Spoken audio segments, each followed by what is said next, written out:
I'm gonna tell you my story about Jamaica. I've been to Jamaica once in my life and I will never go there again. I had some business in Jamaica. I was put in a very nice hotel. When you get to the hotel, they say, we have restaurants, we have clubs, we have everything inside the hotel. Don't leave the hotel. We have everything you want here. And it was fine for the first couple days, but after a while of seeing fat Americans overindulge on the buffet and go into this club, which was garbage, as I'm sure you can imagine, you get pissed off with sitting in the fucking golden prison and you decide to go and explore it for yourself. So I said, fuck it. I'm in Jamaica. I want to go find some actual Jamaican fun. I know some Jamaican brothers in London. They're a little bit crazy, and I know Jamaica's a dangerous place, but whatever. I'm a dangerous guy. A bullet probably wouldn't kill me. 5 might, but I can take 1. I decided to go out exploring in Jamaica. So I go up to the reception, so I need a taxi. I'm gonna do my Jamaican accent. She goes, I can't do it. It's fine. She goes, what do you need a taxi for? So I'm gonna go out and look around Jamaica. She goes, no, don't do that. Stay in the hotel. We have bar in the hotel. I was like, no. She wouldn't give me a taxi. I was like, fuck you. The reception literally wouldn't order me a taxi. Walk out the hotel, down the long road, all the way out to the main road. Thinking I'll find my own fucking taxi. See a taxi, I wave, dude stops. I say, bro, I want to go have some fun. He goes, get in the car, man, I'll show you around the island, we have fun. I was like, all right, cool. Get in the car. He says, what's your name? I said, Andrew. And I go, you? And he goes, Grim. I said, Grim? He goes, Grim Reaper. And started laughing. And I was just like, ha ha ha. Right, Grim Reaper. This is a warning. If a dude tells you his name's Grim Reaper, you should get out the fucking car. But me being my arrogant jackass self, I'm like, all right, Grim, cool. We're driving. Anyway, Grim's accent was so thick. He had that Jamaican accent, and he spoke in that patois. It was so thick, I couldn't understand the guy. He had this music on, this hard Vibes Cartel, like loud music, and he's talking shit, and I have no idea what he's saying. He's saying, where do you want to go? And I'm like, bro, I want to party. He's like, what kind of party? You like girls? And I know from being in all these countries, I've been to 72 countries, taxi drivers say, do you like girls? And when you say yes, they take you to strip clubs to get commission. But I also know Jamaica's super homophobic. So I can't say, no, I don't like girls. And I also don't want to go to a fucking Jamaican strip club. So I'm like, you like girls, but I don't want to go to a strip club. I want to go find some normal girls. I didn't actually care about girls. I'm not really looking to fuck a Jamaican chick. I just wanted to look around a bit. But you can't say to a Jamaican guy, I don't like girls. You can get shot in the head. Yeah, I like girls, but I don't want to go to a strip club. Anyway, so he starts ranting off, talking, and he was driving like a fucking idiot. I'm focusing on the road thinking, maybe I'm gonna have to grab the wheel or some shit. This motherfucker's about to kill me. Talking shit. And when he finishes, he pulls out about 5,000 American from his fucking pocket, in one of those pockets on his shirt. And he goes, you like that? I have no idea to this day what he said.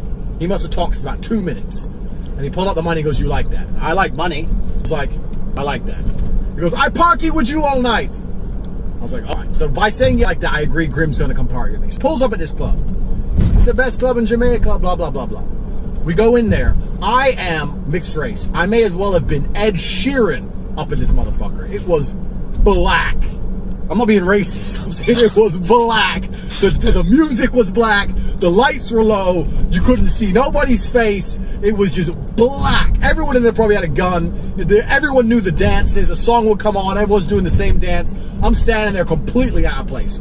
I walk in there and within precisely 7 seconds I want to go.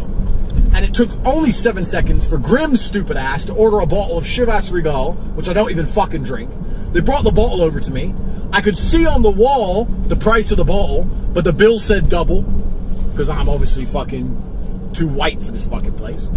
And Grim just hands me the bill while he opens up the bottle. So I'm like, all right, whatever. So I pay for the bottle for Grim. He starts sipping away on this Chivas. I'm sitting there. I'm standing up against the wall so no one can attack me from behind. Just looking at this club, thinking, not only do I not belong here, I'm definitely a little bit intimidated, and there's definitely no fun for me here. There's no action for me here. But I don't want to just say to Grim, I'm going, because I need him to drive me home. I don't know where the fuck I am. There's no other taxis outside. I have to let Grim have his fun. So I hung out for maybe 20 minutes. Grim's punk ass. And listen, if you're black and you're watching this, don't get offended. Black people can't drink. They all think they can drink. Black people can't drink. I live in Romania. I've gone to Russia. White people can drink. You can sit with a Russian man, do 3 bottles of vodka, it's fine. As soon as a fucking black person starts touching alcohol, they all start getting out of control and rowdy. They start fucking fighting and shooting each other and shit. This motherfucker starts drinking his Chivas. He must have had about 4 or 5 drinks. Drunk out of his mind. I say to him, look, Grim, let's go. Why you want to go? Party just starting, boy. I'm like, bruv, I didn't want to leave. I got to go back to my hotel. I got a meeting. Start talking some shit. Take you to a better party. You don't like the party here, boy. I take you to a better party. I'm like, all right, Grim, let's go. Get me the fuck out of here. Let's go. We leave. We get in his car. Grim is drunk. Drunk as a motherfucker. Driving like putting his face closer to the road so he can see it better. That level of fucking drunk. Grim is hammered. So he's driving the car at like 15 miles an hour. You know, Jamaicans take everything slow. This motherfucker was going slow. I'm like, bro, just take me back to the hotel. I'm done with parties for tonight. He goes, nah, boy, I take it to the best party on the island. Now it's late. It's party time now. You go out at 10 o'clock. Now it's midnight. Now it's party time. Then all this shit. I was like, all right, fine, fucking take me. Fine, whatever. He was refusing to take me home. I was like, fine, take me to this party. In his car, we're driving. Anyway, we start driving up this dirt hill. Driving up this hill. We're driving up this hill for like 10 minutes. Dirt track hill in the middle of the forest on both sides. And I didn't clock instantly. Maybe it's because I had a few drinks. But then I clocked and thought, this motherfucker's about to rob me. There's no fucking club up here. I'm about to get robbed. It's too stupid wearing my fucking nice watch and shit. I was like, all right, cool. I'm about to get robbed. I've been robbed before. I'm a professional athlete. I can fight, but also I know my limitations. You want to take my shit? Take my shit. Whatever. I don't care. I'll buy new shit. There's no ego attached. Most people die in muggings because of ego. You want my phone? Take my phone. If you tell me you're going to kill me, I'm going to attack you. But if you like, just give me your phone and I'll leave. Oh, here, bye. Anyway, so like he's gonna rob me. So like, Grim, where we going, bro? We're not going to no fucking club. I ain't stupid. He goes, I didn't say a club, boy. I said a party. That kind of gave me, you know what? That actually made me feel a little bit better when he said it. I thought maybe there is a party up here. Maybe I'm fucking freaking out. So got to the top of this hill, and it was a party. This was Grim's party. It was two rickety ass fucking street lamps, dimly lighting a fucking clearing in this forest. There was an old dude sitting on a cooler, and the cooler had some drinks in it. There was a shitty old beatbox from 1988 playing the kind of ragga shit you've never heard outside of Jamaica. And there was about 20 Jamaican dudes. No girls. That's it. That's the party. Grim goes, we're here. I was like, Grim, let's go. And before I could even say, this is shit, take me home, he'd already stepped out the car and started walking off. What can you do? You can't just sit in the car like a bitch. Everyone's looking at you now because you've driven up to this party, everyone's staring at you. So I got out the fucking car. What else are you gonna do? So I get out the car. I must have got out of the car about 4 seconds after Grim. After I looked around, analyzed my options, I looked if there's a key in the car, if I can steal the car. I was like, no. I looked on me, what they're gonna rob me. If they rob me, I got about 1,000 US. Blah, blah, blah. Analyzed everything in about 3 seconds. Decided the best thing to do was get out the car. Got out the car, and within those 3 or 4 seconds, Grim had vanished. Grim is now gone. Like a ghost into the fucking night. I look around and I cannot see Grim. Just me at this party. Okay, so I'm kind of like, well, where do I stand? What do I do? There's this shed, this shitty shed, and I have the same philosophy everywhere I go. I don't want to be attacked from behind. If you're gonna kill me, I need to at least see it coming. So I decide to go stand up against the shed. So I go stand up against the shed.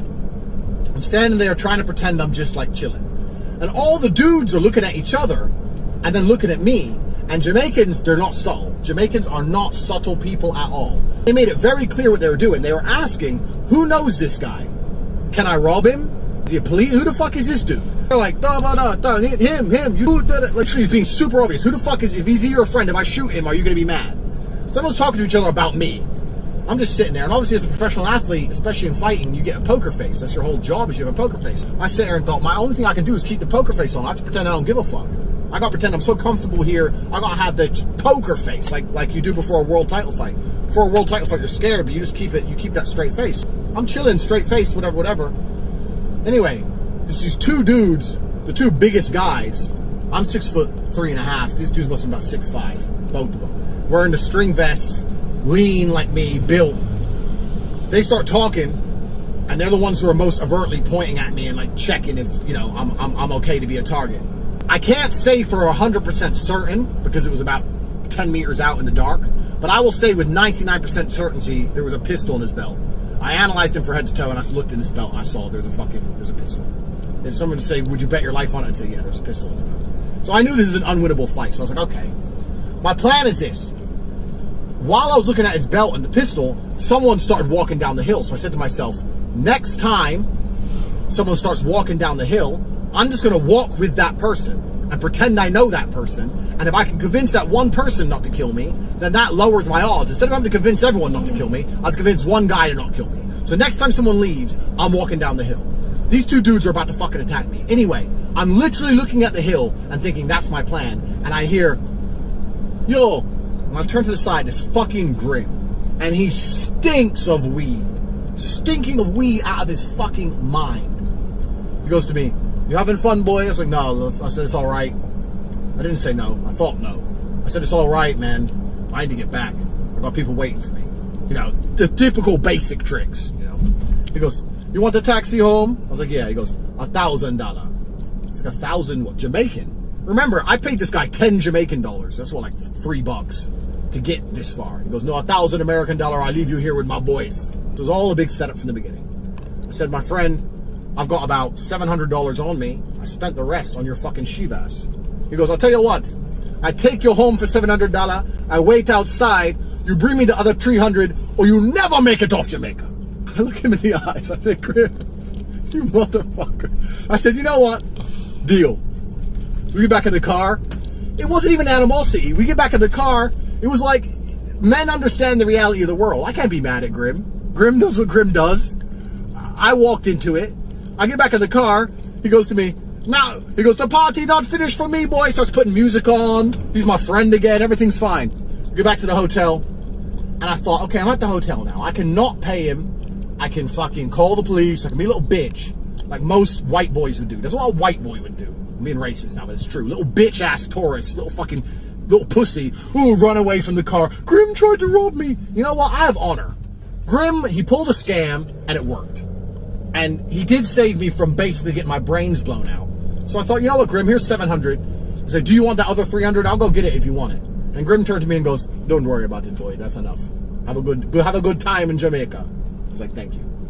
Well, the end of the story is this. I had one of the guys who cleaned my room. And every time he cleaned my room, because I was in an all-inclusive unlimited alcohol, I'd give him all the alcohol for my room because they would refill it for free. So I'd say, take all the beer, take all the vodka, it's yours. I don't care, because they refill it.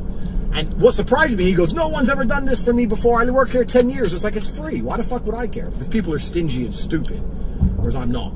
So this guy, I told him my story. He goes, you are the luckiest man in Jamaica. He goes, you don't know, they kill tourists because if they get caught robbing a tourist, they do the same time as murder. They always kill tourists. They would have definitely buried you in the ground. No one find you for years. They never let you go and give police report. You're the luckiest man in the world. I never am going to Jamaica.